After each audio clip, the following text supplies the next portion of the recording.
Now let us see how to solve a transportation problem with degeneracy in this video. First, let us see what is meant by degeneracy. In a transportation problem, when you calculate IBFS, if the number of allocation is less than m plus n minus 1, then the problem is said to be degenerate. So how to eradicate this degeneracy? By introducing an epsilon factor which is equal to 0 in the cell. We can eradicate degeneracy. Let me explain it with an example problem. Here the problem is given. 3 origins and 3 destinations is there. Total supply is 350 and total demand is 280. So when we compare it, it becomes unbalanced one. So we have to make the transportation problem as balanced one. Balance பண்ணுறதுக்காக fourth காலம் introduce பண்ணியிருக்கேன் zero cost வெக்டரில். Demand தான் கம்மியாக இருந்ததுனால காலம் introduce பண்ணோம். 70 போட்டு ரெண்டுமே 350 ஈக்குவலண்ட் ஆகிடுச்சு. And now we have to solve this problem by Vogel's approximation method. Penalties calculate பண்ணணும். ஸோ ஒவ்வொரு ரோலையும் lowest element and the next lowest எலிமெண்ட்டை எடுத்து கடைசி காலமில் எழுதியிருக்கேன். சேம் வே ஃபார் த காலம் வைஸ் கீழே ரோலை எழுதியிருக்கேன். அவுட் ஆஃப் தீஸ் பெனால்ட்டிஸ் 10 தான் லார்ஜஸ்ட் பெனால்ட்டி, அதனால் அதை ரெட் கலரில் இண்டிகேட் பண்ணியிருக்கேன். அந்த ரோவை செலக்ட் பண்ணி தான் நம்ம அலோகேஷன் பண்ண போகிறோம். அந்த ரோவில் லீஸ்ட் காஸ்ட் எதுவோ அதை எடுத்து அலோகேஷன் பண்ணுறோம்.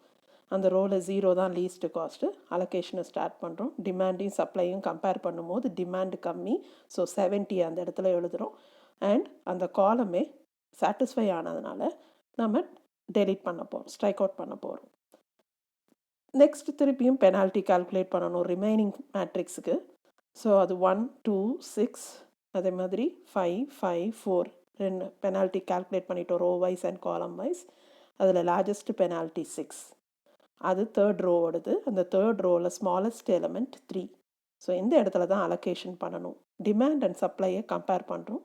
Both demand and supply are same. 150 150 pink கலரில் ஷேட் பண்ணி காமிச்சிருக்கேன். ஸோ அந்த இடத்துல 150 போட்ட உடனே என்ன ஆகும்னா டிமாண்டும் சாட்டிஸ்ஃபை ஆகிடுச்சு, சப்ளையும் சாட்டிஸ்ஃபை ஆகிடுச்சு. So we have to strike out both row and column. இந்த மாதிரி ரோவும் காலமும் சேர்த்து ஒரே அலோகேஷனுக்காக அடிக்கிறோம். ஒரு அலோகேஷனுக்கு ஒரு காலமோ இல்லை ஒரு ரோ தான் அடிப்போம். ஆனால் இந்த இடத்துல ரெண்டும் ஒரே நம்பராக இருக்கிறதுனால ரெண்டுத்தையுமே நம்ம ஸ்ட்ரைக் அவுட் பண்ணுறோம். அடுத்து திருப்பியும் பெனால்ட்டி கால்குலேட் பண்ணுறோம். அடுத்த அலோகேஷன் 50 பண்ணியிருக்கோம். அண்ட் நெக்ஸ்ட் ஒன்ஸ் அகெயின் திருப்பி பெனால்ட்டி கால்குலேட் பண்ணுவோம். அடுத்த அலோகேஷன் 10, அதையும் செய்கிறோம் நாம். அதுக்கப்புறம் திருப்பியும் பெனால்ட்டி கால்குலேட் பண்ணி லாஸ்ட் அலோகேஷனையும் முடிச்சிடுறோம். ஸோ இனிஷியல் பேசிக் ஃபீஸிபிள் சொல்யூஷன் நீங்கள் பார்த்தீங்கன்னா இப்படி வரும். இங்கே நம்பர் ஆஃப் அலோகேஷன்ஸ் 5 தான் இருக்குது. ஆனால் m + n-1 ரூல் படி நமக்கு 6 அலோகேஷன்ஸ் வேணும். ஸோ 6th அலோகேஷன் நாம் என்ன பண்ணலாம் அப்படின்னா we have to introduce epsilon. இப்போ தான் அந்த டீஜெனரசி வந்துருச்சு. அந்த டீஜெனரசி எடுக்கிறதுக்காக எப்சிலான் இன்ட்ரடியூஸ் பண்ணுறோம். நம்ம ஒரு 150 அலோகேஷனுக்காக தான் ரோவும் காலமும் ஒரே டைமில் அடித்தோம். அதை அந்த ஏதோ ஒரு ரோலையோ இல்லை காலம்லையோ நம்ம எப்சிலானை போட்டுக்கலாம். ஸோ நான் எப்சிலானை 3,2 செல்லில் இன்ட்ரடியூஸ் பண்ணிக்கிட்டேன். ஸோ இப்போ இந்த டீஜெனரசி இவாக்குவேட் ஆகிடுச்சு. அண்ட் நவ் நம்ம டெஸ்ட் ஃபார் ஆப்டிமாலிட்டி போக வேண்டியதுதான். ஆப்டிமல் சொல்யூஷனாக இல்லையான்னு செக் பண்ணுறதுக்கு போகிறோம். யூவி மெத்தட் யூஸ் பண்ண போகிறோம். யூவி மெத்தடில் ஃபஸ்ட்டு நம்ம யூஐ அண்ட் விஜே வேல்யூஸை கால்குலேட் பண்ணணும்.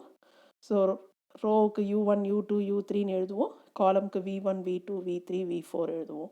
ஃபஸ்ட்டு அசம்ஷன் நம்ம நம்பர் ஆஃப் அலோகேஷன் அதிகம் இருக்கிற ஒரு ரோவோ காலமோ அதோட ரெஸ்பெக்டிவ் வேல்யூவை 0ன்னு எடுத்துப்போம். இங்கே செகண்ட் காலமில் 3 அலோகேஷன்ஸ் இருக்கிறதுனால so V2 is equal to 0 அப்படின்னு நம்ம எடுத்துக்கிறோம். And using this V2 0, we are going to find out all other U1 and U values and V values using the relationship Cij is equal to Ui plus Vj. அது allocated cells வச்சு தான் நம்ம இதை calculate பண்ண முடியும். So அதோட கால்குலேஷன்ஸை நான் காமிச்சிருக்கேன். ஸோ ஒவ்வொரு அலோகேட்டட் செல் C12ல் ஒரு அலோகேஷன் இருக்குது, C22ல் ஒரு அலோகேஷன் இருக்குது, அதே மாதிரி 3.1ல் ஒரு அலோகேஷன், 3.2ல் ஒரு அலோகேஷன், 1.3ல் ஒரு அலோகேஷன், 2.4 எல்லாத்தையுமே வச்சு நம்ம U வேல்யூவும் V வேல்யூவும் கால்குலேட் பண்ணிட்டோம். அதுக்கப்புறம் DIJ calculate, cell evaluation calculate பண்ணணும். DIJ is equal to CIJ minus UI plus VJ. இது ஃபார்முலா. இதை வச்சு அன்அலோகேட்டட் செல்ஸில் டிஐஜே கால்குலேட் பண்ணணும். அந்த டிஐஜேவை lower right hand corner of the செல்லில் எழுதணும். ஃபஸ்ட்டு ரோவை பொறுத்த வரைக்கும் 2 செல் அன்அலோகேட்டட், செகண்ட் ரோலையும் 2 செல் அன்அலோகேட்டட், தேர்ட் ரோலையும் 2 செல் அன்அலோகேட்டட். ஸோ அந்தந்த செல், அதாவது ஃபஸ்ட்டு ரோவில் first cell, fourth cell. So D11 calculate பண்ணணும், D14 கால்குலேட் பண்ணணும். கால்குலேஷன்ஸ் இந்த இதில் பார்க்கலாம். D11, D14, D21, D23, D33, D34 எல்லாத்துக்கும் கால்குலேஷன்ஸ் போட்டிருக்கோம். இந்த எல்லா டிஐஜேவும் போட்டு இதெல்லாம் பார்க்கும்போது all the DIJs are greater than or equal to 0. So எல்லா டிஐஜேவும் greater than or equal to 0 வந்ததுனால the current solution is optimal.